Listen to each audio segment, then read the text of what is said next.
Hello everyone, my name is Zeno Christian with my student ID number F1021251066. I want to make a video about my experiences studying at Tanjungpura University. When I was in high school, I thought that I was smart enough in English because I could solve any kind of test like multiple choice questions and quizzes and determine the structure of sentences. But everything changed when I entered the university. I realized that there were so many skills, so many things I didn't know, which made me feel down and unconfident. Slowly, though, it motivated me to study harder.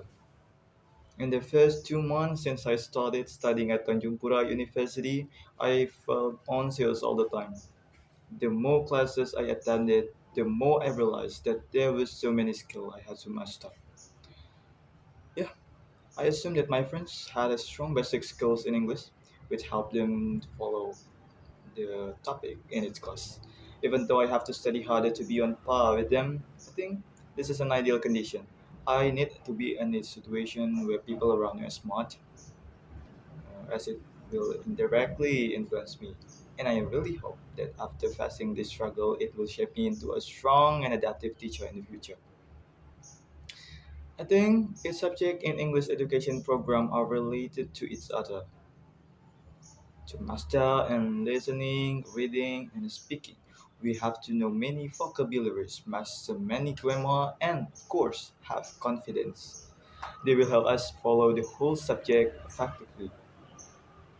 My first speaking skill development class was great and memorable. I remember that we sang children's song together, which was so fun because it encouraged me to talk to my new classmate. In the following class, I learned even more and the topic was very insightful. Mr. Iksan briefly explained about EPA or International Phonetic Alphabet. Even though the explanation was brief, it was very insightful. I thought it could help my pronunciation, and now I'm planning to learn about it more deeply. We also learned about syllables. I finally realized that they are both stressed and unstressed words. Stress and stress part. For instance, in template, we stress the first syllable, and in utensil, we stress the middle syllables. Beside this, I also learned about stress and unstressed word in the sentences. Words like auxiliaries, personal pronouns, preposition, and conjunction are usually pronounced weakly. For other words, I could follow the rules of stress and unstressed syllables. In English, we also use the intonation. There are falling tone and rising tones. A falling tone is usually used for open question, while a rising tone is usually used for yes or no question or question tag. Intonation is also used to indicate emotion. I remember one example that I have already watched from the video. Why are you bleeding? Have you been in the flight? In the speaking skill development, we were required to learn expression from the British Council website, specifically the A1 speaking section. When learning about expression for introducing ourselves to new people, checking understanding, making suggestion, talking about other, and discussing our origin, I found them highly relevant. I enjoyed learning about something that I could apply in real life situation.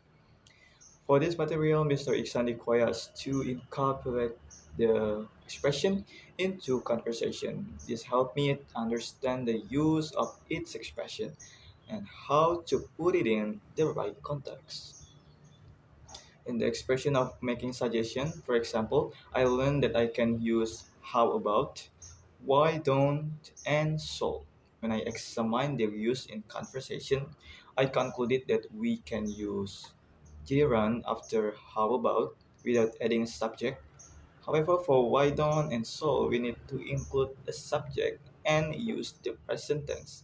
Based on this assumption, I applied them in my conversation assignment. And I also did the same for other expression categories. Yeah, I hope my future journey at Tanjungpura University will be great. I look forward to becoming my best self in the future. So, see you.